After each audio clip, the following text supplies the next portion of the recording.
The maid was expelled from the castle accused of theft, and the king asked her a question. Her answer brought him to his knees. Angelica clutched her small leather bundle to her chest as she approached the imposing gates of Lakewood Castle. The morning mist curled around the stone towers like pale fingers, giving the fortress an ethereal quality that made her heart flutter with both fear and anticipation. This was it, the place the old woman had spoken of in whispers. "State your business," barked the guard, his hand resting casually on the hilt of his sword. "I've come seeking work in the royal kitchens, sir," Angelica replied, her voice steadier than she felt. Martha Greenwood sent word ahead to the head cook. The guard's posture relaxed slightly at the mention of the cook. "Another country girl looking for a better life, eh?" he snorted, gesturing for her to follow. "Keep your head down and your mouth shut if you want to last more than a week here." As they passed through the outer courtyard, Angelica tried not to gawk at the splendor around her. Servants scurried like ants. Knights trained in the practice yard, and nobles in fine clothing strolled with practiced indifference. The castle was alive with activity, yet there was an undercurrent of tension in the air, hushed conversations that stopped when others approached, guards who seemed too vigilant for peacetime. Martha's final words echoed in her mind. "Find your way to Lakewood Castle. Your true destiny awaits you there, child. But remember, speak of your past to no one. Keep the medallion hidden always. When the time is right, you'll know what to do." The silver medallion hung heavy against her skin.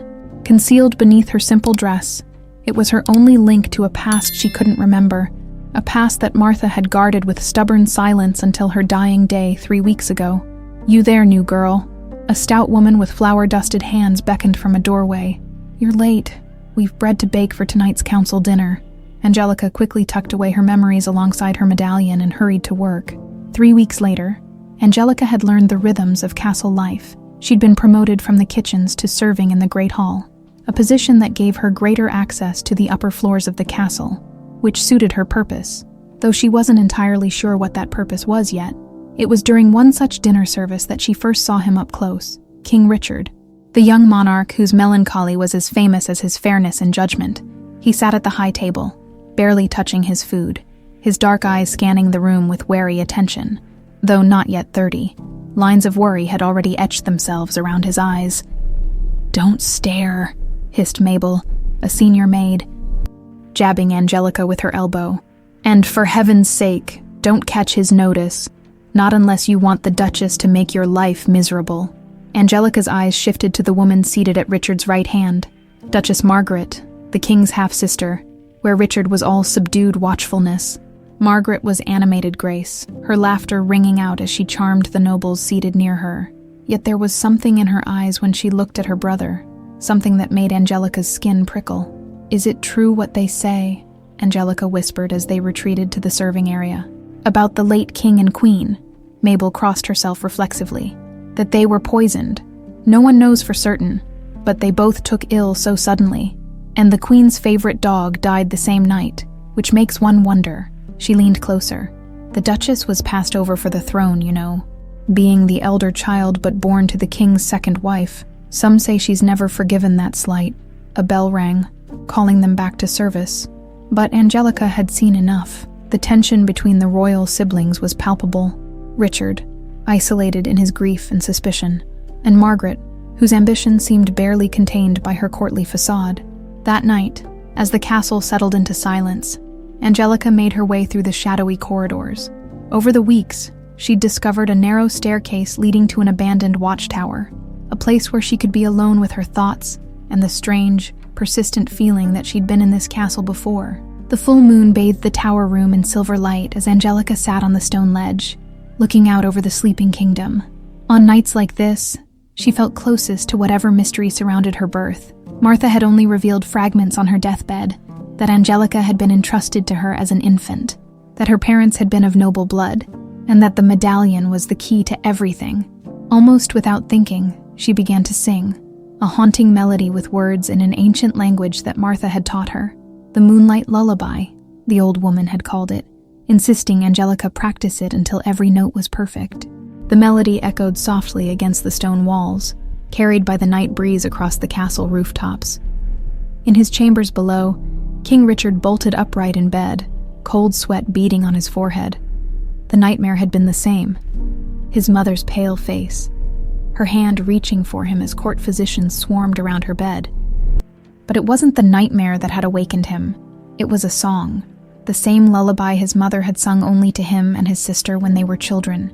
A secret family song, she'd called it. Yet somehow, impossibly, it was floating through his window on the night air, in another wing of the castle. Duchess Margaret also heard the faint melody.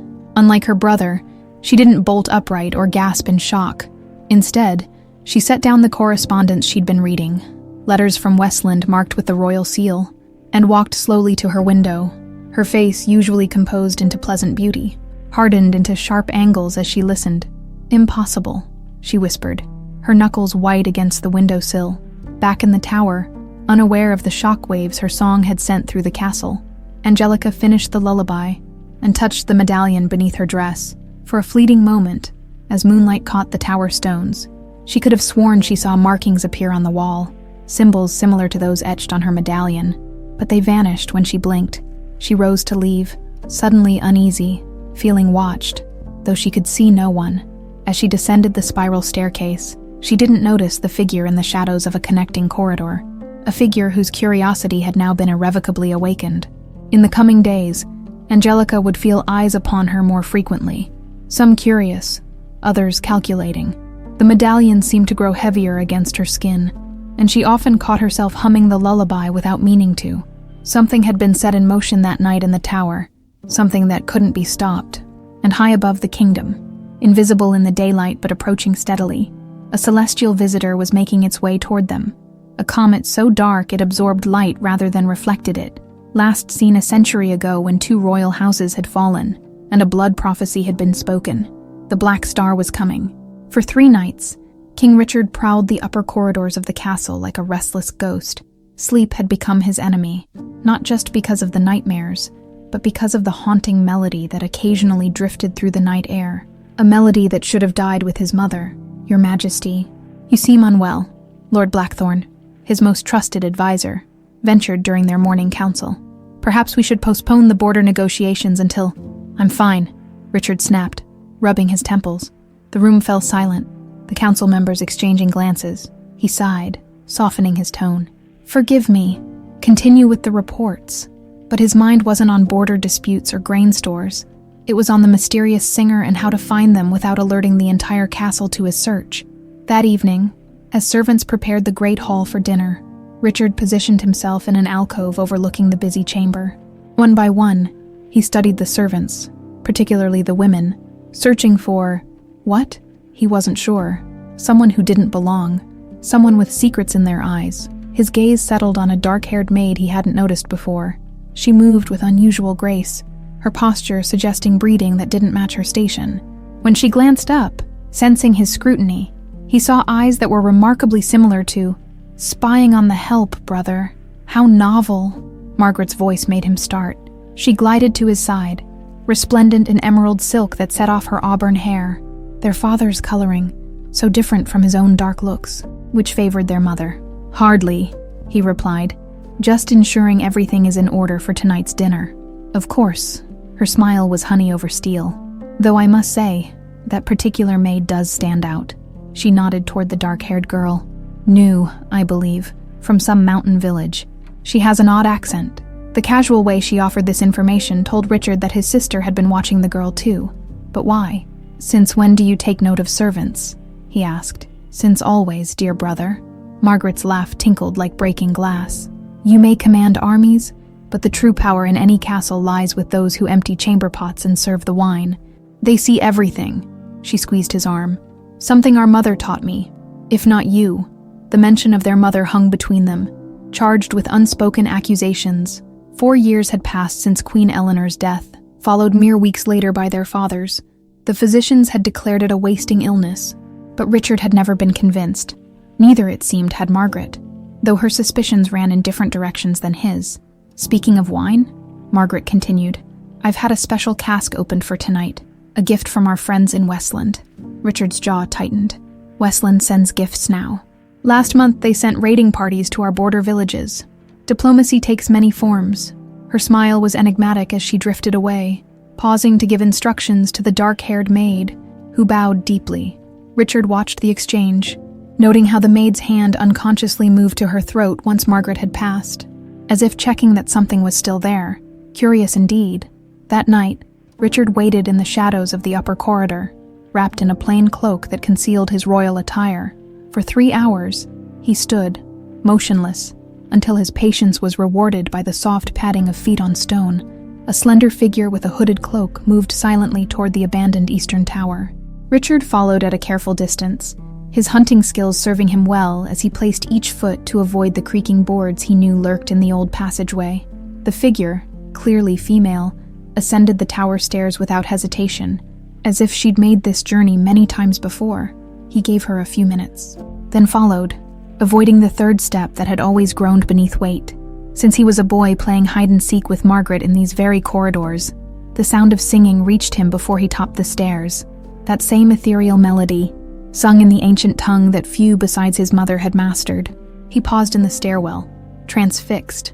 In the moonlight filtering through the tower window, he could see her now, the dark-haired maid from the great hall, her face uplifted to the night sky as she sang, one hand clutching something at her throat. The song ended, and Richard found himself stepping forward involuntarily. A loose stone shifted beneath his boot. The girl whirled, eyes wide with alarm. "Who's there?" she demanded, her hand dropping to a small knife at her belt. Definitely not standard issue for castle servants. Richard stepped into the moonlight, keeping his hood up. "That song," he said quietly. "Where did you learn it?" She backed toward the window, knife half drawn. "It's just an old lullaby. My guardian taught it to me." "Your guardian," Richard repeated, taking another step. "And did this guardian explain why you were to sing it in a royal castle?" Her eyes narrowed, recognition dawning. "My lord, your majesty." She dropped into a hasty curtsy. "Forgive me, I didn't realize." "Answer the question." His voice was deceptively soft, masking the storm of emotions beneath. "That song was known only to the royal family. It was composed by Queen Eleanor herself, and sung only to her children." The girl, Angelica, he remembered now, paled visibly. I don't know what to say, your majesty." Martha never explained. She only insisted I remember it perfectly. "Martha, the woman who sent you here." Angelica nodded, her hand again moving to her throat, a protective gesture toward whatever hung beneath her dress. "Show me what you're hiding," Richard commanded. For a moment, he thought she might refuse, or worse, try to flee, but after a tense silence, she slowly withdrew a silver medallion from beneath her dress, holding it up so the moonlight caught its intricate engravings. Richard's blood ran cold, the royal sunburst pattern surrounded by ancient symbols, his mother's personal seal, the one she'd worn until the day she died. "Where did you get this?" His voice was barely a whisper now. "I've always had it," Angelica replied, her chin lifting slightly. "Martha said it was around my neck when I was given to her as an infant. She told me to guard it with my life." In the tense silence that followed, neither noticed the shadow that slipped away from the doorway where it had been listening, a shadow that moved with practiced stealth back down the tower stairs.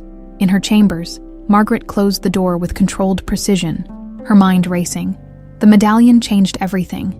If that kitchen maid possessed Queen Eleanor's personal medallion and knew the lullaby, then the document she'd found hidden in her mother's prayer book might be true after all. A secret child? A hidden heir? She crossed to an ornate jewelry box and withdrew a yellowed parchment, spreading it carefully on her desk. The royal seal was unmistakable, as was her mother's elegant script. Only a fragment remained. The rest had been destroyed, perhaps by the queen herself, but it was enough to fuel Margaret's darkest fears. And should fate prove unkind, let it be known that another of royal blood lives, kept safe from those who would. The rest was lost to fire or time. Margaret had discovered it shortly after her mother's death, and had spent years searching for clues about this possible sibling, this threat to her careful plans. Now, it seemed, the threat had walked right through the castle gates. She poured herself wine with a steady hand, her mind already calculating. Richard had noticed the girl too. She had seen his interest, if he discovered the truth before she could contain it. Margaret lifted the goblet in a silent toast to the empty room. "Well played, mother," she murmured. "But the game isn't over yet." The royal study was warm. Despite the early autumn chill that had settled over the kingdom, Richard stood by the fireplace, turning the sketch over in his hands. He'd spent hours trying to recreate the pattern on Angelica's medallion from memory, but something was always missing, some critical detail that eluded him. "Your Majesty," Lord Blackthorn's voice pulled him from his thoughts. The trade delegation from Westland has arrived earlier than expected. Richard sighed, setting aside the parchment. Of course they have. Nothing from Westland ever arrives when it should, as his advisor outlined the diplomatic protocols. Richard found his mind drifting back to his encounter with Angelica in the tower 3 nights ago. After the shock of seeing the medallion, he'd questioned her further, but her answers had been frustratingly vague, or perhaps genuinely unknowing. She'd been raised by this Martha person in a remote mountain village, taught strange customs and songs, and sent to the castle with cryptic instructions about finding her true destiny. It sounded like the beginning of a bard's tale, not real life. And yet, Your Majesty, did you hear what I said about the Princess of Westland? Richard blinked. I'm sorry. Repeat that. Princess Alara will be accompanying the delegation. It's her first diplomatic mission since her father's illness. This was unexpected. Westland rarely sent royalty across the border, especially now, with tensions so high. Interesting timing, Richard mused. Prepare appropriate accommodations, and arrange for my sister to host a welcome dinner tonight. After Blackthorn left, Richard returned to the sketch, adding a detail he suddenly remembered. A small crescent moon nestled within the sunburst pattern. He frowned. The design still didn't feel complete. A soft knock interrupted his concentration. Enter, he called, hastily covering the sketch with trade documents. Margaret swept in, her crimson gown rustling against the stone floor. Brother dear, have you heard? Princess Alara herself comes to grace our humble castle. What an opportunity to strengthen our understanding with Westland. Something in her tone made Richard uneasy. You sound pleased. I thought you considered Westland our natural enemy. I'm practical, she countered, perching on the edge of his desk, and curious about this sudden diplomatic overture. Her eyes drifted to the partially concealed sketch. What's this? A new royal seal design. Before he could stop her, she slid the parchment out. Her expression remained neutral, but Richard caught the slight tightening around her eyes. Interesting pattern, she said lightly, though I believe Mother's medallion had a 3rd crescent here. She pointed precisely to the spot that had been bothering Richard, and the surrounding script was in the old tongue. How would you know? Richard asked carefully. Mother's medallion was buried with her. Margaret's smile was sad. We shared more than you realize, Richard. She showed me many things while you were away at sword practice with Father. She handed back the sketch. Why the sudden interest in ancient jewelry? Richard hesitated. Something warned him against revealing too much. Just reviewing some family histories. The royal archivists are updating the records. How diligent of you. She stood gracefully. Well, I'll see to the preparations for tonight's dinner. Perhaps I'll seat you next to the princess. They say she's quite beautiful, when one can see past Westland's tedious fashions. After she left, Richard studied the sketch again, adding the 3rd crescent Margaret had mentioned. The pattern now looked complete, hauntingly familiar, and somehow threatening. Angelica scrubbed the kitchen floor vigorously, trying to lose herself in the mindless labor. Since her encounter with the king, she'd been reassigned from serving in the Great Hall to kitchen duties, a demotion that hadn't gone unnoticed by the other servants. What did you do to offend Lady Beatrice? Asked Tilly, a freckled kitchen maid as she peeled potatoes nearby. Nothing, Angelica muttered. Perhaps she tired of my face. The truth was more complicated. After the king discovered her in the tower, he'd instructed her to keep their meeting secret and continue her duties as normal. But the next day, Lady Beatrice, the head of household staff and a close confidant of the Duchess, had reassigned her with a cold smile and an insincere apology. It felt deliberate, a way to keep her away from the king. But why would the Duchess care about a servant girl unless... You're wanted upstairs. Cook's booming voice cut through her thoughts. Lady Beatrice says you're to help serve at tonight's dinner after all. Something about being short-staffed with all these Westland visitors. Tilly gaped. After you've been scrubbing floors all day, you smell like lye soap. There's time to wash, Cook said not unkindly. Go on, girl, and mind you don't spill anything on those foreign dignitaries. Lady Beatrice will have your hide. Angelica hurried to the servants' quarters, her mind racing. This sudden change felt like a trap, but she couldn't see its nature. As she washed and changed into a clean serving dress, she made sure the medallion was securely hidden beneath her clothing. Whatever game was being played, she wouldn't be parted from her only link to her past. The great hall blazed with candlelight, the long tables arranged in a U-shape with the royal dais at the head. Richard sat at the center, with the Princess of Westland on his right and Margaret on his left. The princess was indeed beautiful, with golden hair and sea-green eyes that sparkled with intelligence. Despite himself, Richard found her company engaging. "Your kingdom's architecture is magnificent," Princess Alara was saying. "So different from Westland's more ornate style." "You mean we lack gilded peacocks on every surface?" Richard replied with a small smile. Alara laughed, a genuine sound that turned heads. "Precisely, though I've always found Lakewood's restraint rather refreshing." From the corner of his eye, Richard noticed Angelica enter with a group of servers carrying wine. She kept her head down, moving efficiently between guests. He hadn't expected to see her here tonight. Margaret followed his gaze. "Ah, the new vintage from the southern provinces," she commented, gesturing for Angelica to approach their table. "You must try it, Princess Alara. It's quite unique." As Angelica leaned forward to pour, the medallion slipped from beneath her dress, dangling visibly for a moment before she could tuck it away again. It happened so quickly that Richard thought no one else had noticed, until he saw Princess Alara's face. The Westland royal had gone pale, her eyes fixed on Angelica's throat with an expression of shock that she quickly masked behind a polite smile. "Thank you," Alara murmured to Angelica. "That necklace, it's lovely. A family heirloom." Before Angelica could respond, Margaret interjected smoothly. "Oh, our serving girl has a trinket. How charming. Perhaps you can show the princess after dinner, girl." "It's nothing special, Your Grace," Angelica said softly, curtsying. "Just a keepsake." But Richard had seen the recognition in Alara's eyes. She knew something about the medallion.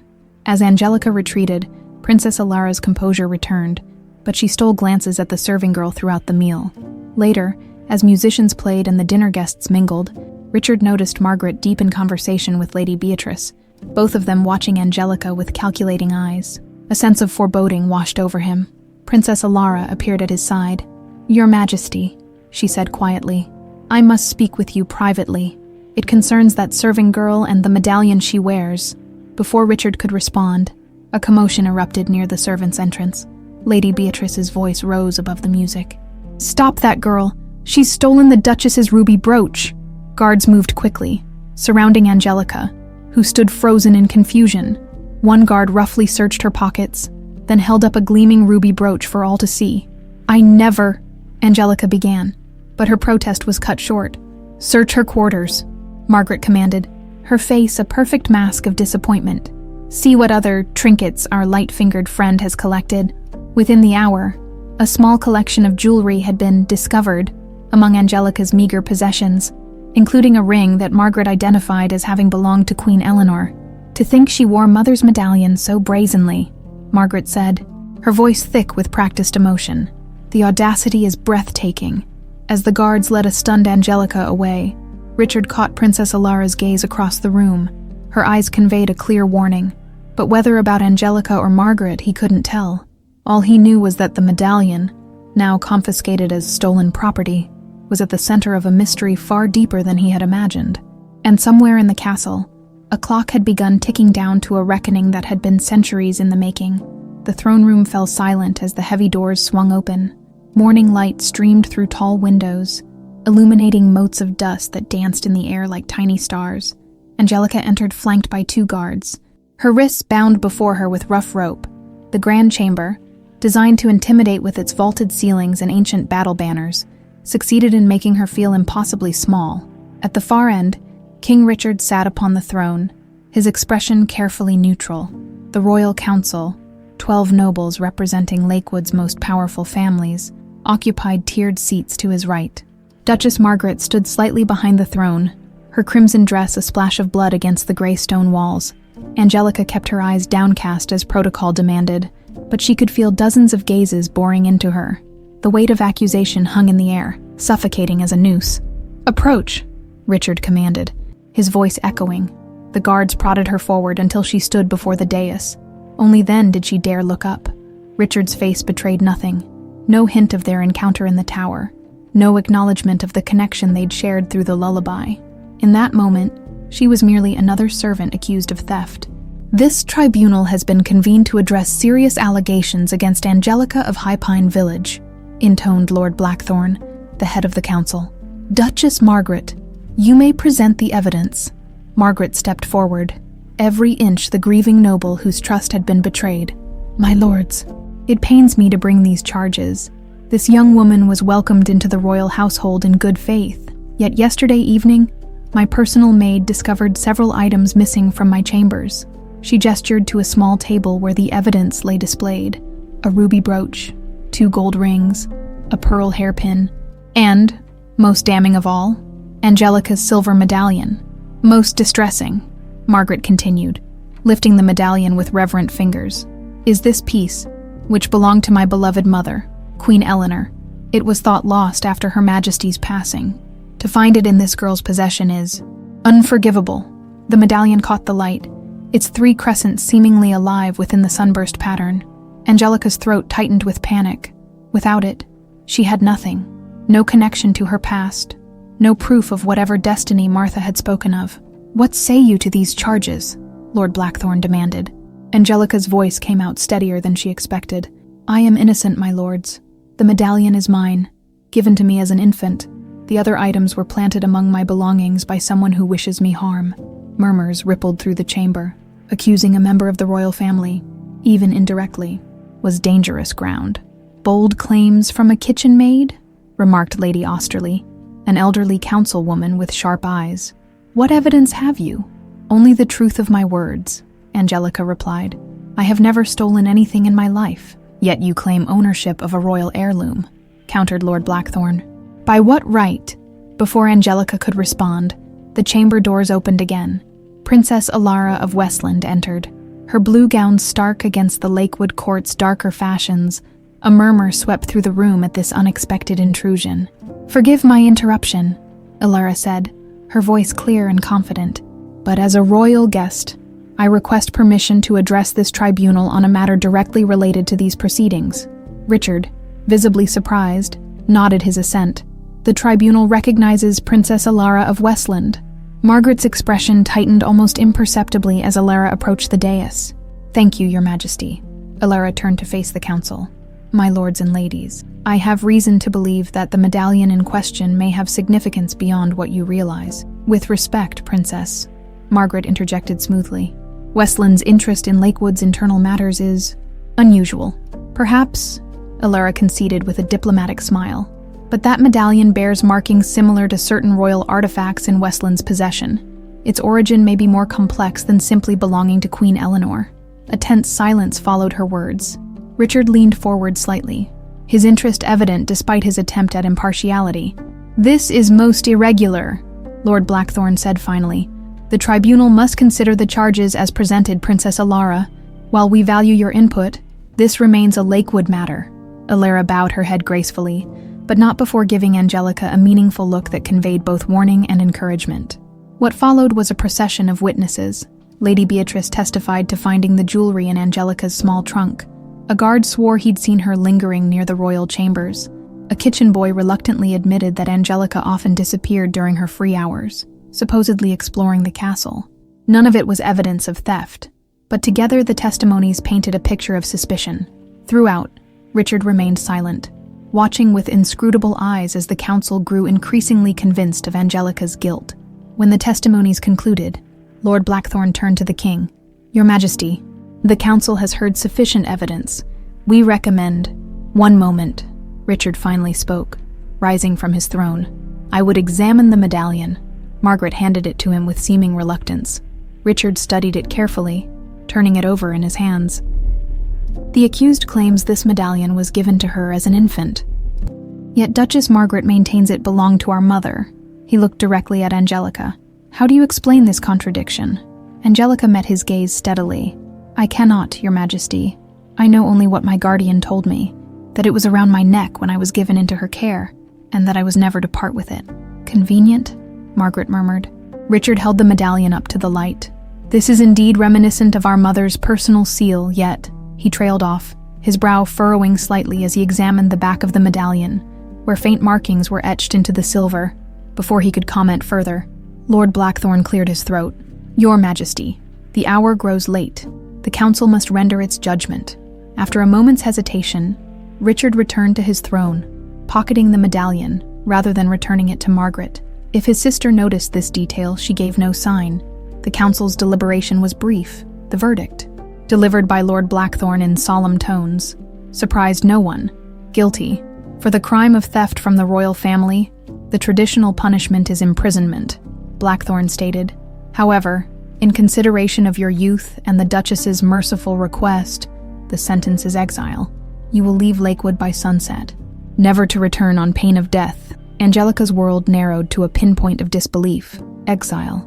Torn away from the castle before she could uncover whatever truth had brought her here. Without her medallion, without answers. The tribunal is dismissed, Richard announced, standing abruptly. Guards, prepare the prisoner for departure. As Angelica was led away, she caught a final glimpse of the royal dais. Margaret watched her with satisfied eyes, while Richard's face remained unreadable. Princess Alara alone seemed genuinely troubled, her lips pressed into a thin line of concern. 3 hours later, Angelica stood at the eastern gate of the castle, a small sack of provisions in her hands and a traveling cloak around her shoulders. The king's mercy in action. The guards were to escort her to the kingdom's border and ensure she crossed into the neutral territories beyond. As they passed through the outer courtyard, Angelica paused before a marble statue of Queen Eleanor. The queen's serene face gazed down at her, stone eyes somehow knowing. Without thinking, Angelica began to hum softly, the moonlight lullaby that had started everything. Move along, a guard growled, but his words were cut short by a commanding voice. Leave us. King Richard stood at the courtyard entrance, alone and uncrowned. The guards bowed hastily and retreated to a respectful distance. Richard approached slowly, his expression grave. That song, he said quietly. Why do you sing it now, as you leave? Because it feels right, Angelica answered simply. Like saying goodbye to someone I should have known. Something shifted in Richard's eyes. A decision made, a threshold crossed. From his pocket, he withdrew the medallion, holding it between them like a question. Tell me everything, he said, his voice barely audible. Every detail about how this came to you. The royal library smelled of ancient parchment and beeswax. Candles flickered in wall sconces, casting long shadows across the towering bookshelves. Richard had dismissed his personal guards, insisting on privacy as he ushered Angelica through a hidden door behind a tapestry depicting the founding of Lakewood. We'll be undisturbed here, he said, securing the door behind them. Very few know of this chamber. Angelica gazed around at the small, circular room nestled within the library's walls. A round table occupied the center, its surface bare, except for a single book and a silver candlestick. The walls were lined with locked cabinets rather than open shelves. The royal family's private archives, Richard explained, noting her curious expression. Records too sensitive for even the royal historians. He gestured to a chair. Please, sit. As she settled into the carved wooden chair, Angelica felt the weight of the moment. Just hours ago, she had been sentenced to exile. Now she sat in a secret chamber with the king himself. The medallion lay between them on the table, gleaming in the candlelight. I've canceled your exile.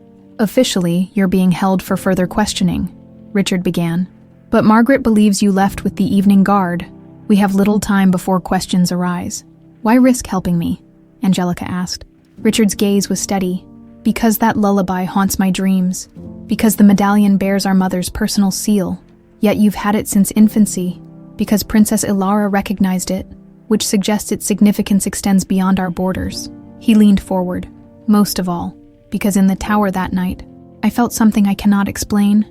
A connection, as though I'd found something long lost. He pushed the medallion toward her. Tell me everything, from the beginning. Angelica took a deep breath. I was raised by a woman named Martha, in a village called High Pine. She wasn't my birth mother. She told me I was delivered to her as an infant by a hooded stranger who paid her handsomely for my care. Her fingers traced the medallion's pattern absently. This was around my neck. Martha was instructed never to remove it and to teach me the lullaby. Did Martha know who sent you to her? She never said, but on her deathbed 3 months ago, she told me I must come to Lakewood Castle to fulfill my destiny and reclaim what was stolen. Angelica shook her head. She died before explaining further. Richard opened the book on the table, a leather-bound volume with the royal seal embossed on its cover. This is my mother's personal journal. I've been reading it since our encounter in the tower. He turned yellowed pages filled with elegant script. There are gaps, entire months missing, but what remains is troubling. He stopped at a page marked with a silk ribbon. This entry is dated 17 years ago. shortly before my 12th birthday. The burden of knowledge grows heavier, or must never know what I've done to protect him. The prophecy weighs on me, but the child is safe. The medallion will guide her when the time comes. Angelica's heart raced. She speaks of a child. Could it be me? It seems likely, Richard murmured, turning to another page. Here, written 2 years later, M grows more suspicious daily. She overheard the lullaby and asked questions I dare not answer. The black star approaches, though not in my lifetime when it comes. The divided blood must unite. Margaret, Angelica asked. Richard nodded grimly. And the black star? There are rumors among the court astronomers. A comet approaches, visible only as a shadow crossing the stars. It appears once a century. He closed the journal. The common folk call it the Doomzinger's eye. A chill ran down Angelica's spine. Martha often spoke of signs in the sky. She said my destiny would reveal itself when darkness crosses light. The medallion seemed to pulse between them, its silver surface catching the candlelight in hypnotic patterns. May I? Richard asked, reaching for it. When Angelica nodded, he lifted the medallion, examining its edges carefully. My mother had a similar medallion, but it was buried with her, or so I was told. His thumb pressed a nearly invisible seam along the edge. With a soft click, the medallion opened like a locket. Inside was a miniature portrait, a woman with dark hair holding an infant swaddled in blue. Behind the tiny painting, something was etched into the silver interior. It's your mother, Angelica whispered, leaning closer. Queen Eleanor. Richard's face had gone pale. And the infant. His voice trailed off as he studied the markings behind the portrait. These aren't decorative engravings. They're words in the ancient tongue. He traced the patterns with his fingertip. My mother taught me some of this language. It's a map and a warning. He looked up at Angelica, his eyes wide. The child in this portrait, it's not me. Before he could elaborate, a distant bell rang 3 times. The signal for an emergency council meeting. Margaret, Richard muttered. She must suspect something. He slipped the medallion into Angelica's palm, closing her fingers over it. Keep this hidden. Trust no one. The urgency in his voice frightened her. What's happening? I don't know yet. He moved to a cabinet, unlocking it with a key from his belt. Inside were scrolls bound with black ribbon. He selected one, spreading it on the table. This is the ancient prophecy my mother referenced, or part of it. The full text was lost centuries ago. The parchment was brittle with age. The ink faded to brown. Spidery script crawled across its surface in a language Angelica couldn't read. When the black star rides the night sky, Richard translated, the throne will fall unless divided blood unites. There's more, but the parchment is damaged. He rolled it carefully. The astronomical signs match. The comet will be visible within weeks. You think I'm connected to this prophecy?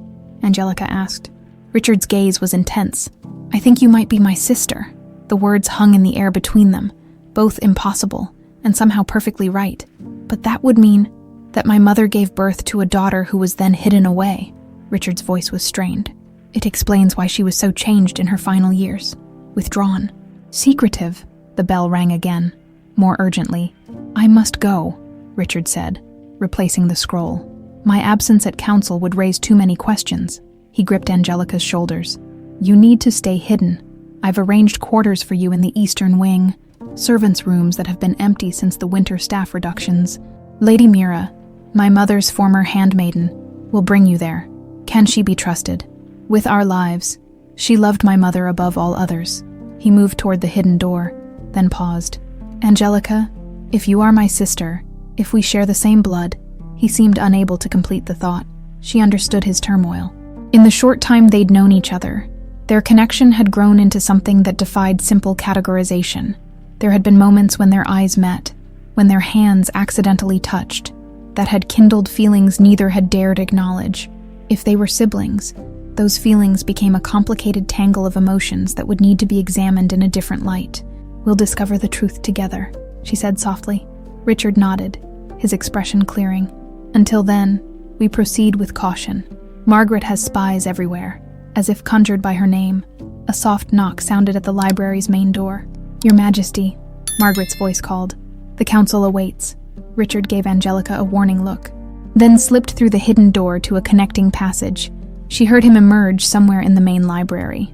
Coming, sister, his voice replied, perfectly composed. I was researching historical precedents for our Westland negotiations.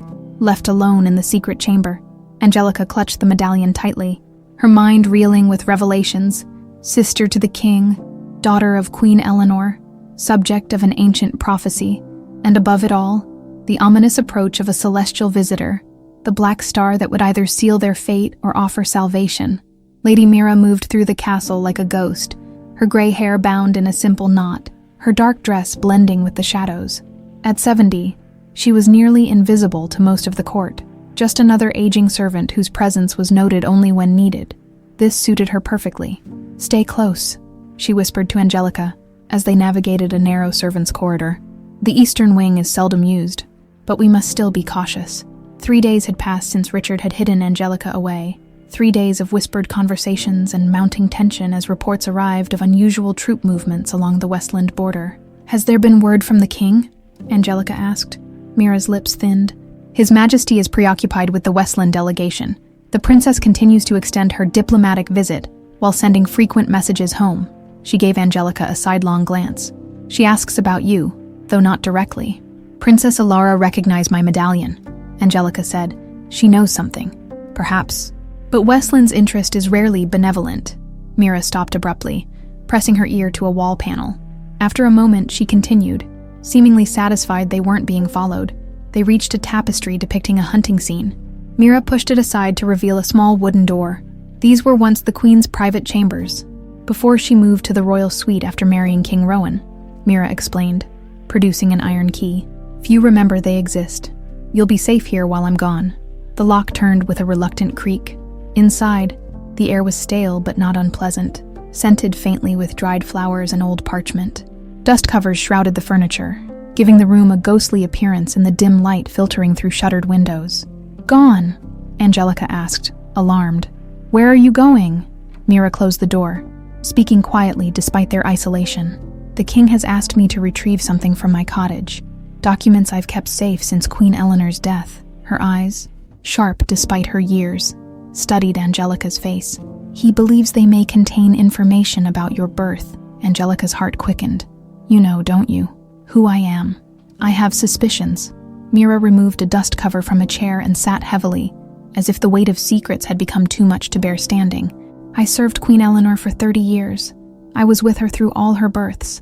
The king, the 2 babes she lost in infancy, and me," Angelica whispered. "There was another child, yes." Mira's voice cracked slightly. "A girl, born in secret during the Queen's supposed pilgrimage to the mountain shrine. Only 3 people knew. Myself, the Queen, and Brother Thomas, the royal physician. Why the secrecy? Politics, prophecy, protection, all tangled together like a weaver's knot." Mira sighed. "The Queen never fully explained even to me. She spoke of visions, of the Black Star's return, of blood divided that must reunite." The old woman stood suddenly. "I've said too much already. The documents will explain better than my old memories." She moved to a bookshelf and pulled a specific volume, triggering a mechanism that revealed a hidden compartment in the wall. "If you need to leave these rooms, this passage leads to the old chapel crypt. From there, you can access the main castle." She demonstrated how to open it from both sides. "Use it only in dire need. The Duchess has doubled the guards since your escape." After Mira left, Angelica explored the forgotten chambers, a sitting room, bedchamber, and small study. Everything lay preserved as if awaiting the Queen's return. In the study, she found a writing desk with dried ink in crystal wells and quills arranged precisely in a silver holder. Beneath the desk blotter, a sheet of parchment bore practice strokes of the lullaby's lyrics in the ancient language, the same song Martha had taught her in the mountains. Seeing it written in what must have been Queen Eleanor's hand sent a shiver through her. The medallion felt warm against her skin. On impulse, she pressed it against the parchment. For a heartbeat, nothing happened. Then, like water seeping through fabric, faint lines appeared on the parchment, a detailed floor plan of the castle with a chamber marked beneath the royal chapel. "A map," she breathed. Recalling Richard's words about the markings inside the medallion, the hidden markings faded quickly, but Angelica had memorized the location. The chamber wasn't part of the crypt Mira had shown her. It was deeper, accessible through a passage behind the chapel altar. She debated waiting for Richard or Mira, but something urged her forward. If this was the chamber indicated in the medallion, it might hold answers they desperately needed. Using Mira's secret passage, Angelica made her way to the chapel crypt. The air grew colder as she descended stone steps, worn smooth by centuries of footsteps. The chapel above was seldom used now, the royal family preferring the newer cathedral in the castle's west wing. The crypt itself was a solemn space, lined with the tombs of Lakewood's ancient rulers. Angelica moved quietly past marble effigies, their stone faces serene in eternal sleep, until she reached the altar wall, according to the map. There should be a mechanism. There, a stone rosette carved into the wall yielded to pressure, revealing a narrow passage barely wide enough for a person. Angelica hesitated only briefly before squeezing through, using a small lamp she'd brought from the Queen's chambers. The passage descended steeply, the air growing damper with each step. Finally, it opened into a circular chamber much like the secret library room where she and Richard had spoken, but larger and clearly untouched for years. Her lamp-illuminated walls lined with shelves holding scrolls, books, and strange objects, crystal spheres, metal instruments, and botanical specimens preserved in glass jars. A large table dominated the center, covered with maps and astronomical charts. Above, the ceiling was painted with a night sky, where constellations were connected by gold lines forming mysterious patterns. But what drew Angelica's attention was a wooden cradle placed reverently in an alcove. Beside it stood a portrait covered with black cloth. With trembling fingers, she pulled away the cloth. Queen Eleanor gazed back at her, younger than in her official portraits, her eyes alight with intelligence and something like fear. In her arms, she held twin infants. Twins, Angelica whispered, understanding dawning. Not siblings born years apart. A leather-bound journal lay in the cradle, its cover embossed with the same three-crescent pattern as her medallion. She opened it carefully, the spine cracking from disuse. The first entry, dated 17 years earlier, stole her breath away. Today, I make the most painful decision a mother could face. To save my daughter, to save both my children and perhaps the kingdom itself, I must send her away. The prophecy is clear. When the Black Star returns, only united blood can prevent catastrophe. But Margaret grows more unstable, more obsessed with the throne she believes should be hers. If she knew of the twins, of the prophecy's requirements, she would stop at nothing to prevent its fulfillment. Angelica's hands shook as she turned pages, reading fragments of a mother's anguish and determination. Queen Eleanor had faked a pilgrimage to give birth in secret, then entrusted her daughter to Martha, a former handmaiden retired to the mountains. The official story, that the queen had returned with only one child, a son, had never been questioned. But the most shocking revelation came near the journal's end. The poison's effects worsen daily. Margaret believes her slow campaign goes undetected. But a mother recognizes her own child's handiwork. I've instructed Mira to safeguard my personal documents, and Brother Thomas carries instructions to Lord William, though I fear my brother may already be beyond reach. The medallion is the key. It will lead my daughter home when the time comes, when the Black Star heralds the moment of choosing. Richard must know the truth then, but not before. Margaret watches him too closely. The journal slipped from Angelica's fingers. Margaret had poisoned her own mother, and Lord William, King Richard's uncle and Queen Eleanor's brother, was somehow involved. A noise from the passage made her freeze. Footsteps approached, too heavy to be Mira's. Hastily, Angelica gathered the journal and snuffed her lamp. The chamber had no obvious hiding places, and the only exit was the passage now occupied by an intruder. The medallion seemed to pulse against her skin as she backed toward the cradle, heart pounding in her ears. As the footsteps grew closer, she whispered the lullaby's opening verse, a prayer, a plea for protection. A figure appeared in the passage entrance, silhouetted against the faint light from the crypt beyond. I had a feeling you might find this place before me, said Princess Alara of Westland, stepping into the chamber. We have much to discuss, cousin. Cousin, Angelica repeated, clutching the journal to her chest. What do you mean? Princess Alara struck a match, lighting a wall sconce that cast dancing shadows across the chamber. Unlike her formal court appearance, she now wore a practical dark tunic and breeches, her golden hair tightly braided. Your medallion, Alara said, stepping further into the room. I recognized it immediately at dinner. It's the twin-to-one my mother wore. Queen Catherine of Westland. Queen Catherine. Angelica's mind raced. Queen Eleanor's sister. Twin sister, Alara corrected, her eyes moving to the portrait of Queen Eleanor with the twin infants. History records that our mothers were estranged after Catherine married the King of Westland, a convenient fiction to mask a secret alliance between sisters who foresaw dangers their kingdoms couldn't imagine. Angelica instinctively touched her medallion. How did you find this chamber? I've been searching for 3 days. Ever since I confirmed you carried the medallion.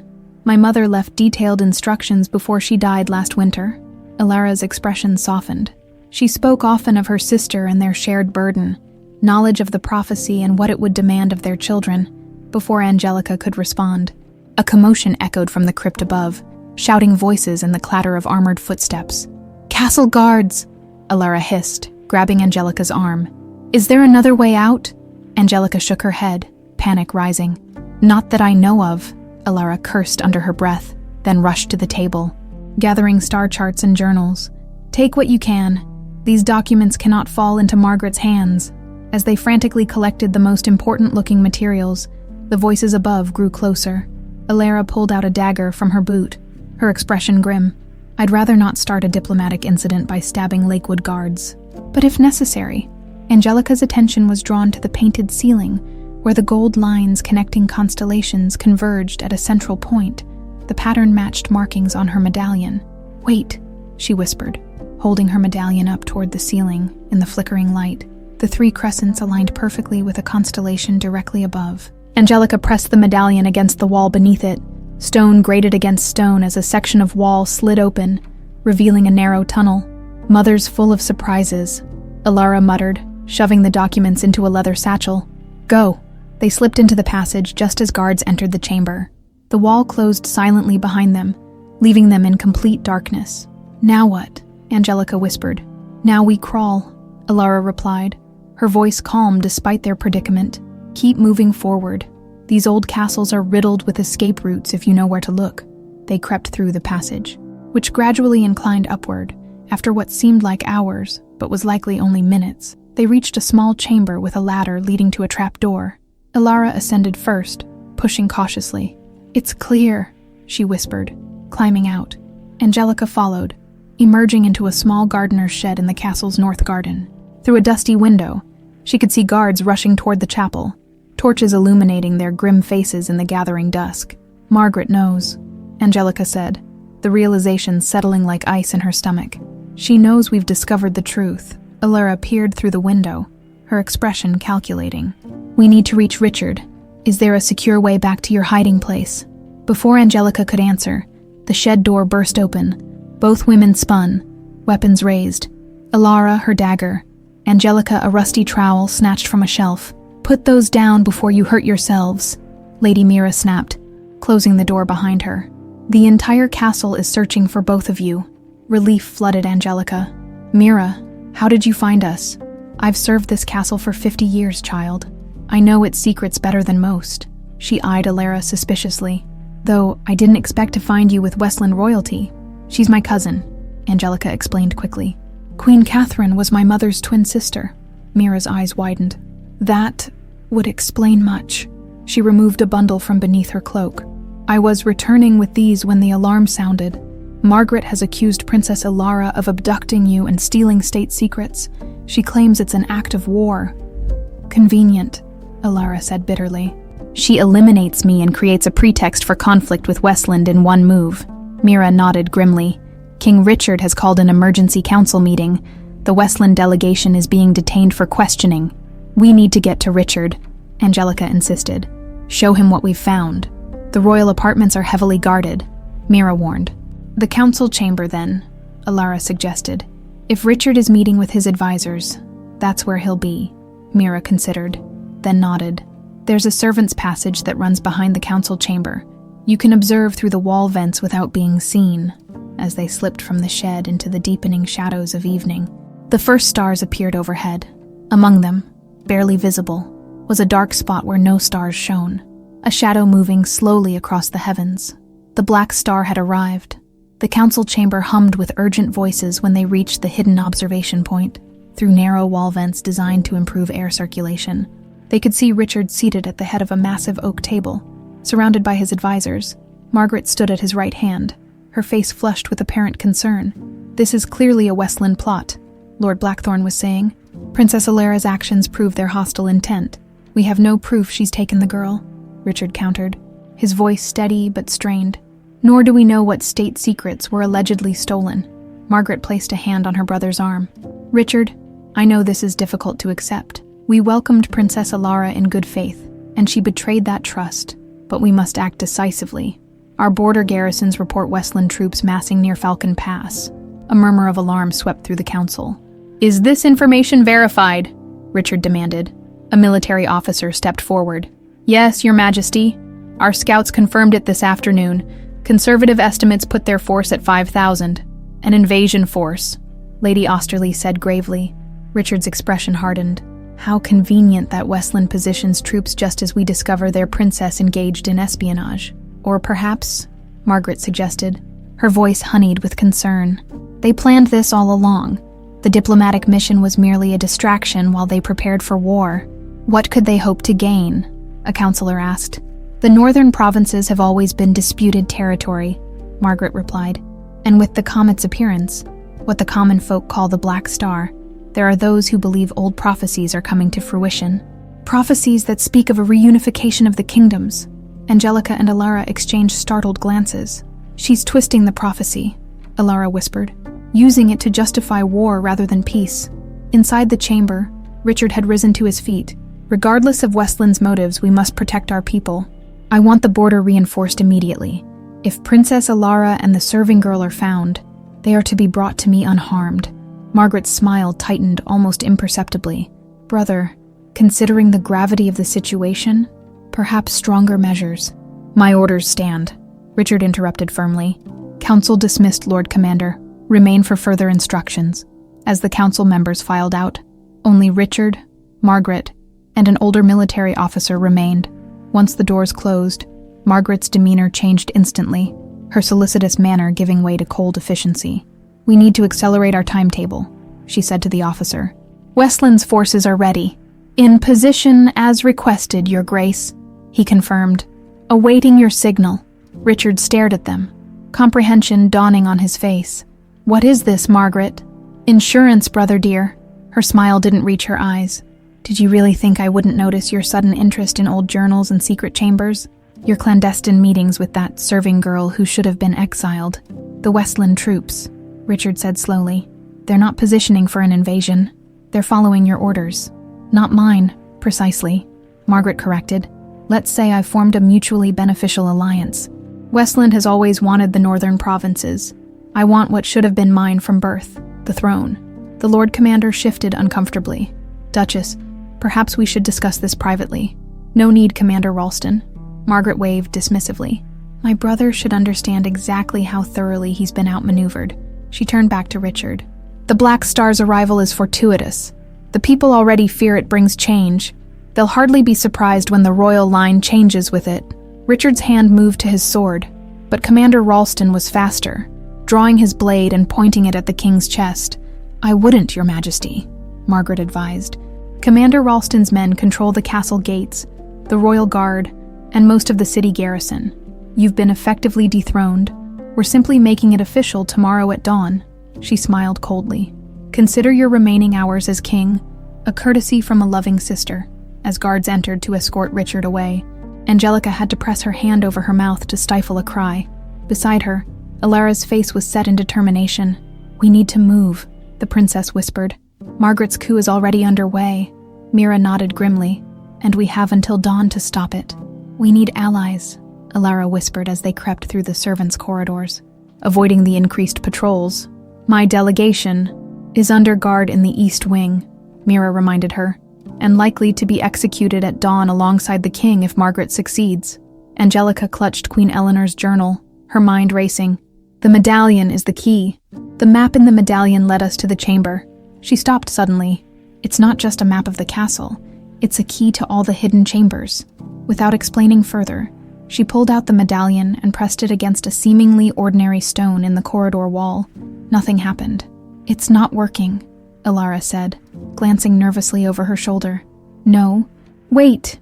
Angelica rotated the medallion, aligning the 3 crescents with a barely visible mark in the mortar. There's a pattern to it.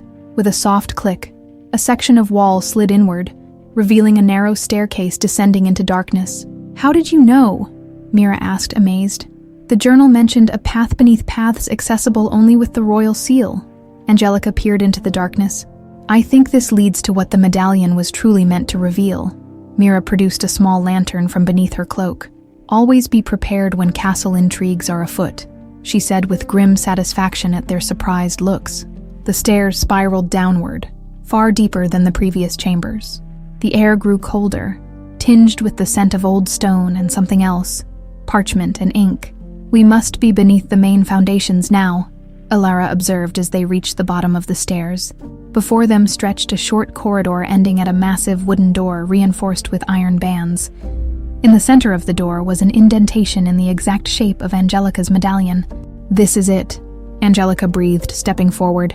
"Whatever Queen Eleanor wanted us to find is behind this door." She placed the medallion into the indentation. It fit perfectly, sinking into the wood as if welcomed home. Ancient mechanisms groaned within the walls. Slowly, ponderously, the door swung open. The lantern light spilled into a vast, circular chamber that took their breath away.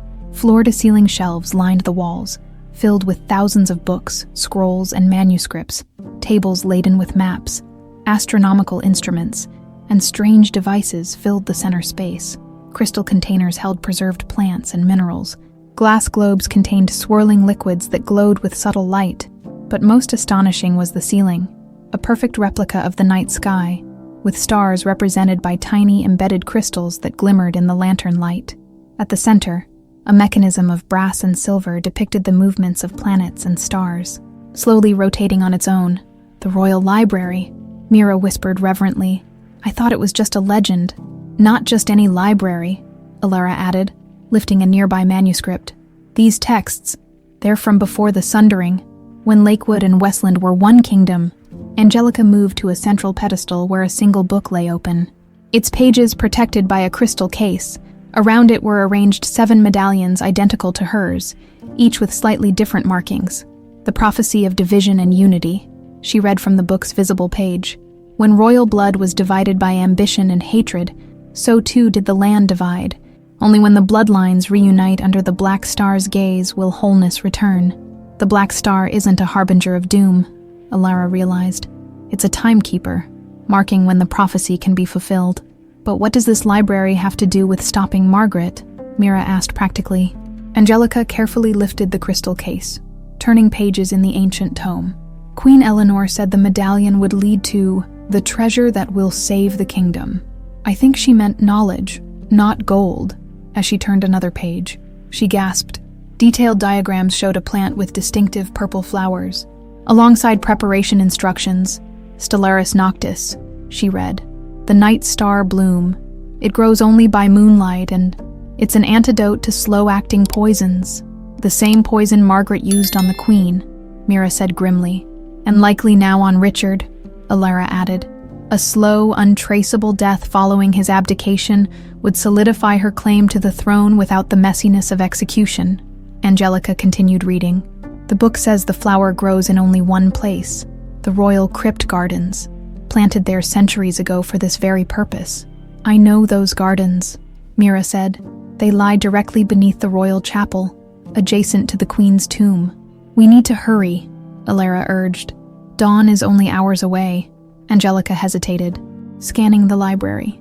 "There's so much knowledge here, solutions to problems we don't even understand yet. And it will all be lost if Margaret succeeds," Alara reminded her. "We need to focus on saving Richard first." As Angelica reluctantly turned to leave, her gaze caught on a small wooden box nestled among the medallions.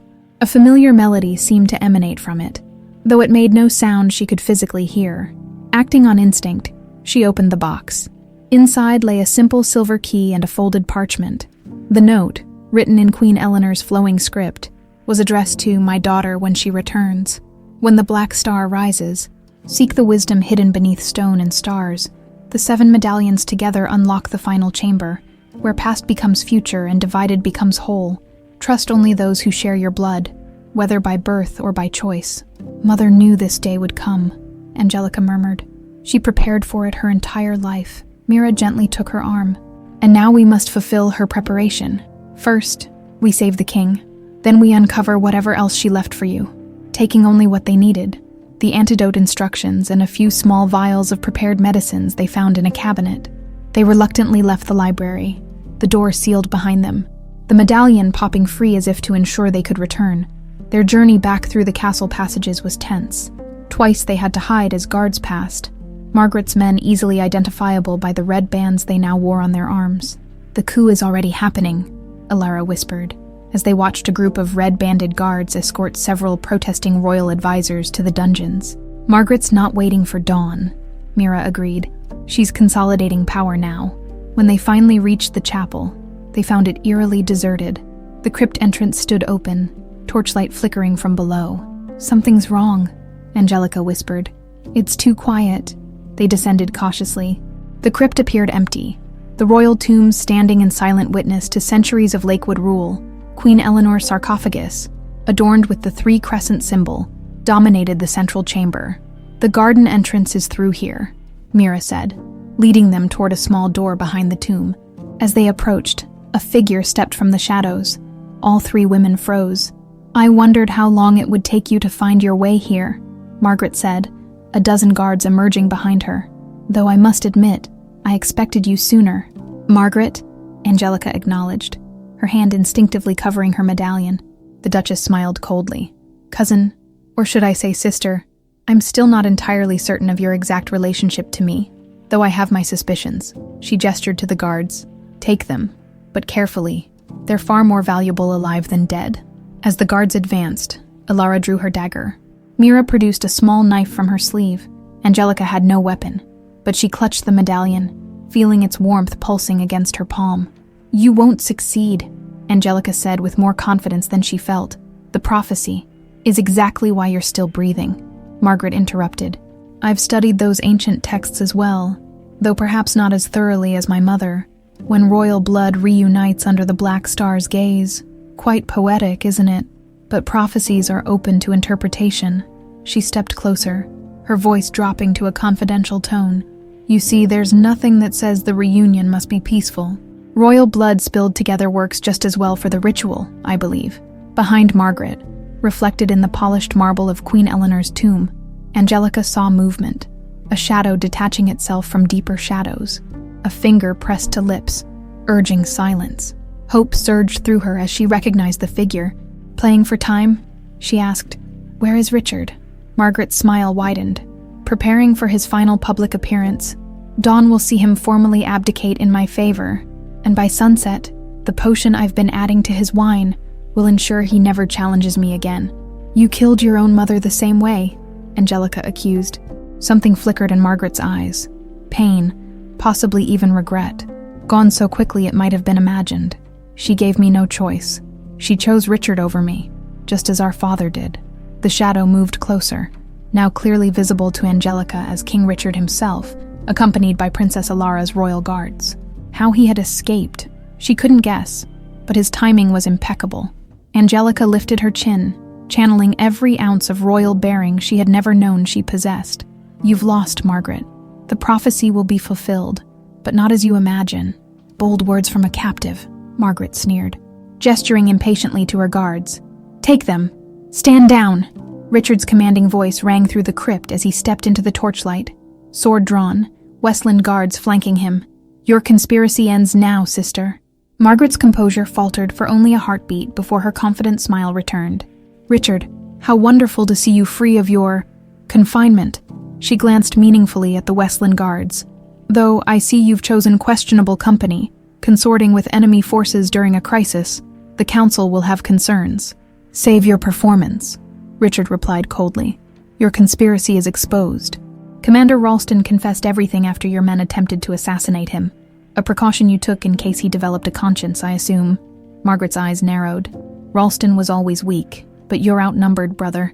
My supporters control the castle gates, the royal guard." "Not anymore," came a gruff voice as Lord Blackthorn stepped from the shadows. Accompanied by loyal castle guards, the royal guard remembers their true allegiance, as does the council. Margaret stepped back, her gaze darting between her own guards and the growing number of opponents. For the first time, uncertainty flashed across her face. "Surrender, Margaret," Richard said. "Richard, his voice softening slightly. "End this madness before more blood is shed." For a moment, it seemed she might yield. Then her expression hardened. "Never!" She barked a command in a language Angelica didn't recognize. Margaret's guards immediately dropped their weapons, not in surrender, but to withdraw hidden vials from their tunics. In perfect unison, they drank the contents. The transformation was immediate and horrifying. The men convulsed, their bodies contorting as veins blackened beneath their skin, their eyes clouded to obsidian darkness. "Blood sacrifice," Alara gasped. "Dark magic from the ancient texts." Margaret laughed, a sound devoid of sanity. "You think I didn't prepare for every contingency? These men pledged their lives to my cause?" Literally. The transformed guards attacked with inhuman strength and speed. Ordinary weapons seemed to barely affect them. Westland and Lakewood guards alike fell beneath their onslaught. "The crypt garden!" Mira shouted, pulling Angelica toward the small door behind Queen Eleanor's tomb. "We need the night bloom. It's the only thing that can stop this." Alara and Richard fought to cover their retreat, their blades a blur of desperate defense. As Angelica reached the door, she turned back. "Richard, come with us. We need you." He nodded grimly, cutting down a transformed guard that lunged for him. "Go. We'll hold them off." Mira pushed through the garden door, dragging Angelica with her. Beyond lay a small enclosed garden nourished by shafts of moonlight from cleverly designed openings in the cathedral above. Despite being underground, the space teemed with life, rare plants growing in carefully maintained beds, their colors vibrant even in the dim light. There, Mira pointed to a cluster of star-shaped purple flowers glowing faintly in the darkness. The night bloom, as Angelica hurried to gather the precious plants. The door burst open. Richard and Alara stumbled through, slamming it behind them and barring it with a garden tool. "It won't hold for long," Richard panted, blood streaming from a cut above his eye. Margaret escaped in the chaos. She's heading for the cathedral above, for the altar, the center point, Angelica realized, remembering the star chart from the library, the place where the black star will be directly overhead at dawn. For the blood ritual, Alara added grimly. She intends to complete her version of the prophecy. A thunderous boom shook the door as the transformed guards threw themselves against it. "We need to get to the cathedral before she does," Richard insisted. Mira, who had been quickly grinding the night blooms into a paste with tools from a small gardening table, handed vials to each of them. "Drink this," she instructed. "It will counteract any poison in your system, and perhaps provide some protection against whatever dark power Margaret has unleashed." The mixture tasted bitter, but left a warming sensation as it went down. Richard straightened, the clouded pain in his eyes clearing noticeably. "There's another way up," Mira said, moving to a seemingly solid wall covered in ivy. She pushed aside the plants to reveal a narrow staircase carved into the stone. "This leads directly behind the cathedral altar." They ascended swiftly, emerging into the grand cathedral just as the first gray light of dawn filtered through the massive stained glass windows. The vast space appeared empty, but echoing chants in an ancient tongue emanated from the central altar. Margaret stood there, arms raised to the massive skylight directly above, where the darkened comet was now visible as a black void moving across the lightening sky. She donned ceremonial robes emblazoned with symbols that matched those in the secret library. Before her on the altar lay an ornate dagger and a silver bowl. "Blood divided shall be united," she intoned, her voice unnaturally amplified in the cathedral's perfect acoustics. "Through sacrifice, the kingdom shall be made whole again." "She's performing a corrupted version of the unification ritual," Alara whispered, as they crouched behind a pillar, "using blood magic instead of peaceful alliance." Richard's hand moved to his sword, but Angelica stopped him. "Wait, we need to understand what she's doing before we intervene. The prophecy is real. We've seen the evidence, but she's twisting it somehow." As they watched, Margaret removed 7 medallions from a pouch at her waist, identical to Angelica's, but for their unique markings. "The royal medallions," Mira breathed, "one for each of the 7 original noble houses before the sundering. She's had them all along." "Not all," Angelica corrected, clutching her own. "She needs mine to complete the ritual." Margaret arranged the medallions in a circle around the silver bowl. "When the 7 are gathered beneath the black star's gaze," she continued chanting, "the 8th shall be revealed, and with it, the power to remake the world." "The 8th medallion," Richard muttered. "That must be what she truly seeks." Margaret drew a knife across her palm, letting blood drip into the bowl. "By blood and birthright, I claim the power of unification. I call upon the ancient pact. She doesn't have enough royal blood, Alara realized suddenly. The ritual requires representatives from both royal lines, Lakewood and Westland. That's why she kept us alive, Angelica said. She needs our blood to complete the ceremony. Margaret's chanting faltered as the black star moved into position above the skylight. Her eyes, wild with desperation, scanned the cathedral. Where is it? The power should be manifesting. Now, Richard whispered, drawing his sword, before she realizes what's missing. They stepped from behind the pillar, advancing toward the altar. Margaret spun to face them, her expression contorting from surprise to cruel delight. Perfect timing, she said, raising her bloodied hand. The transformed guards they'd fought in the crypt emerged from the shadows, surrounding them. I was just thinking I needed your contribution to the ceremony. This ends now, Margaret, Richard declared, his voice ringing through the cathedral. The prophecy was never about blood sacrifice. It was about healing the division between our kingdoms through peaceful alliance. Margaret laughed. Such naivety. Power is never given, brother. It must be taken. She gestured to the guards. Bring them to the altar. Their blood will complete what our ancestors began. As the guards moved forward, Angelica stepped ahead of Richard and Alara, her medallion held high. It caught the dawn light streaming through the skylight, refracting it into brilliant patterns across the cathedral walls. I am Angelica, daughter of Queen Eleanor of Lakewood and niece of Queen Catherine of Westland, she proclaimed, her voice steadier than her racing heart. I carry the true royal blood of both kingdoms, and I reject this perversion of the ancient prophecy. The medallion began to glow with an inner light, responding to the black star's position overhead. The strange symbols etched around its edge shifted and changed, forming new patterns. Margaret's eyes widened. The 8th medallion, she whispered. It was hidden in plain sight all along.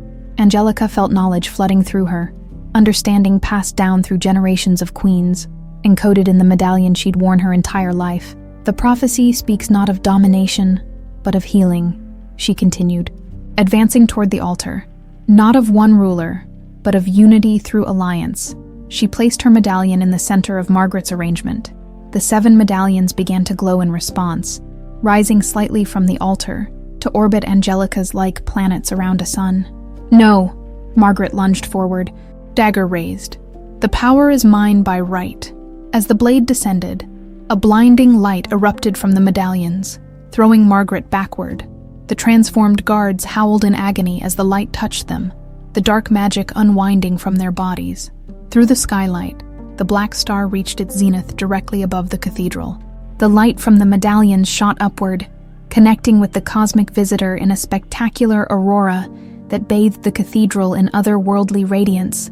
And in that moment of perfect alignment, a figure materialized beside the altar, a woman in royal regalia, her form translucent but unmistakable. Mother, Richard whispered. Queen Eleanor, or her spirit, gazed upon her children with eyes filled with sorrow and love. The time has come, she said, her voice echoing as if from a great distance. The choice must be made.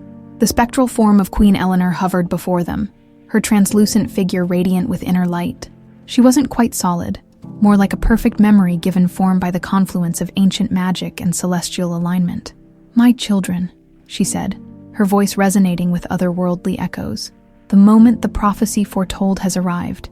Margaret scrambled to her feet, knife still clutched in her white-knuckled grip. Mother, she gasped, her composure cracking. You come to witness my triumph. Sadness crossed Eleanor's ethereal features. Oh, Margaret, my firstborn, your heart was always so full of fire, so desperate for recognition. She extended a ghostly hand toward her daughter, stopping just short of touching her face. But the throne was never your destiny.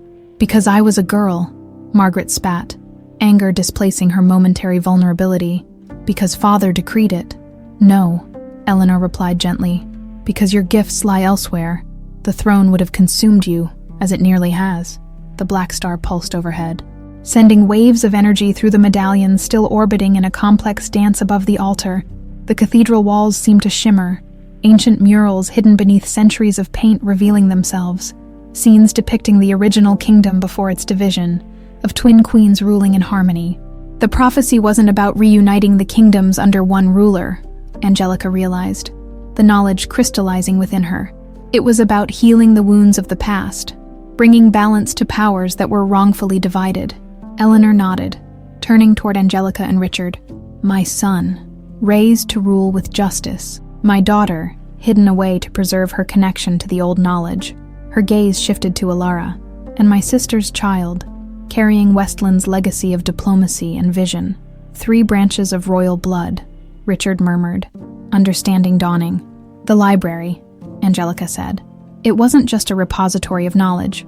It was preserved for this moment, when both kingdoms could share its wisdom again. Eleanor's form began to flicker as the black star continued its journey across the sky. My time is short. The alignment wanes. You must complete the ritual as it was meant to be performed. How? Richard asked urgently. The ghostly queen gestured to the medallions. Blood freely given, not taken. Unity freely chosen, not forced. Margaret lunged forward suddenly, seizing Angelica's wrist. No, the power is mine. Before anyone could react, she slashed Angelica's palm with her knife, then her own, pressing their wounds together. Blood of my blood, she hissed. I claim the birthright of both kingdoms. Angelica gasped as a jolt of energy surged between them. The medallions spun faster, their light intensifying. Margaret, stop. Richard moved to intervene, but Eleanor's spectral form raised a hand. Wait, the queen commanded. The ritual has begun. It cannot be halted now. Margaret laughed triumphantly as power flowed into her. You see, I am the chosen one. Her expression suddenly changed to confusion, then horror. What's happening? This isn't... The power flowing between the women shifted, moving from Margaret to Angelica, instead of the other way around. The Duchess tried to pull away, but their joined hands seemed fused by the magic enveloping them. The ritual cannot be corrupted, Eleanor explained, her voice fading as her form grew more transparent. It recognizes true intention. Margaret sought domination. Angelica seeks healing. No, Margaret cried as her strength visibly drained. She aged before their eyes, the decades of hatred and bitterness etching themselves into her face. This was my birthright. Your birthright was to protect, not to rule, Eleanor replied sadly. As was mine, as is every royal's true duty. The cathedral doors burst open. Lord Blackthorn entered with a contingent of guards and several council members, all stopping in awe at the supernatural tableau before them. In that moment of distraction, Margaret wrenched her hand free with a final desperate effort. Blood dripped from both women's palms onto the altar, where the medallions now spun in a blinding whirlwind of light. If I cannot rule, Margaret snarled, picking up her dagger again. Then neither shall you. She lunged at Angelica, blade aimed at her heart. Richard shouted a warning, too far away to intercept. But before the knife could find its target, a powerful figure stepped between them, catching Margaret's wrist in an iron grip. He was tall, battle-scarred, with graying hair and eyes that matched Richard's exactly. His fine clothes were travel-worn, but the royal signet ring on his hand left no doubt as to his identity. Uncle William, Richard breathed in disbelief. Lord William, brother to Queen Eleanor and Queen Catherine, thought dead for decades, disarmed Margaret with practiced ease. Niece, he said with a sad shake of his head, your mother tried to save you from yourself, even at the end. Margaret stared at him in shock. You're supposed to be dead. A necessary deception, William replied. I've spent 17 years tracing the fragments of the prophecy, preparing for this day. He looked up at Eleanor's fading spirit. I'm sorry I couldn't return sooner, sister. Eleanor's ghost smiled. You're right on time, brother. The black star reached the edge of the skylight. Eleanor's form grew almost invisible. Complete the circle, she urged. Fulfill the prophecy as it was meant to be, understanding what needed to be done. Richard stepped forward, drawing his dagger. He sliced his palm, then gestured for Alara to do the same. With their bleeding hands, they joined Angelica at the altar, their blood mingling in the silver bowl at the center of the orbiting medallions. With freely given blood, we bind our houses, Richard intoned. With open hearts, we heal ancient wounds, Alara continued. With shared wisdom, we build a new future, Angelica finished. As the last drop of blood fell, the medallions merged into a single brilliant light that expanded to fill the cathedral. When it receded, a new medallion rested on the altar, larger than the others, bearing the combined symbols of both kingdoms. Eleanor's form had vanished entirely, but her voice echoed one last time. The prophecy is fulfilled. The division ends. The healing begins. Outside the cathedral, a cheer rose from the gathering crowd. Those who had witnessed the spectacle through the stained glass windows spread the news. The Black Star's passage had brought not doom, but reconciliation. In the days that followed, the truth emerged about both Margaret's conspiracy and the ancient prophecy. The royal library beneath the castle was open to scholars from both kingdoms. Its knowledge, particularly medical and agricultural wisdom lost for centuries, proved to be the true treasure that would save the people. As a virulent plague that had been brewing in the outer provinces was quickly contained using remedies found in the ancient texts, Richard remained king of Lakewood, with Angelica officially recognized as a princess of both realms. Princess Alara, representing Westland, signed the historic Treaty of Reunification, not merging the kingdoms but establishing an unprecedented alliance. Margaret, her power broken and her conspiracy exposed, avoided execution at Angelica's insistence. "More blood will not heal our wounds," she had argued to the council. Instead, Margaret was sentenced to life in the remote Abbey of St. Clair, where orphaned girls of both kingdoms were educated. Her intelligence and strategic mind turned toward teaching rather than conquest. The medallion, now called the Unity Seal, became the symbol of the alliance between Lakewood and Westland. Angelica wore it on formal occasions, though she often joked that she preferred simpler jewelry for everyday use. On the anniversary of the Black Star's passage, Richard and Angelica stood at the castle's highest tower, watching celebrations in the city below. The air between them had changed since the revelation of their true relationship. The tension of attraction had transformed into the comfortable warmth of family, a connection no less powerful for being different than they'd first imagined. "Do you ever wonder," Angelica asked, leaning against the stone parapet, "what might have happened if we hadn't discovered the truth in time?" Richard smiled, his gaze turning to where Princess Alara approached along the tower walkway. "I prefer to think about what happens next." He squeezed his cousin's hand affectionately. "The prophecy brought us together, but what we build now is entirely our choice." Alara joined them, a document case tucked under her arm. "The architects have finalized the plans for the Royal Academy. Construction begins next month." She grinned at Angelica. "Your idea to house it above the library was brilliant. Students from both kingdoms learning together while exploring our shared history." As night fell, the three royals, once strangers, now family, gazed up at the stars. Where the Black Star had passed, a new constellation seemed to be forming. Stars previously hidden now visible as if a veil had been lifted. Below, in the royal crypt, scholars carefully transcribed the words now revealed on Queen Eleanor's tomb, words that had appeared on the day of the prophecy's fulfillment. "The true power comes not from those who rule with force, but from those who lead with wisdom, heal with compassion, and unite with love." And the medallion that had started it all. It no longer served as a secret to be kept, but as a symbol of the truth Eleanor had known all along, that some treasures are measured not in gold, but in knowledge preserved and shared for the good of all.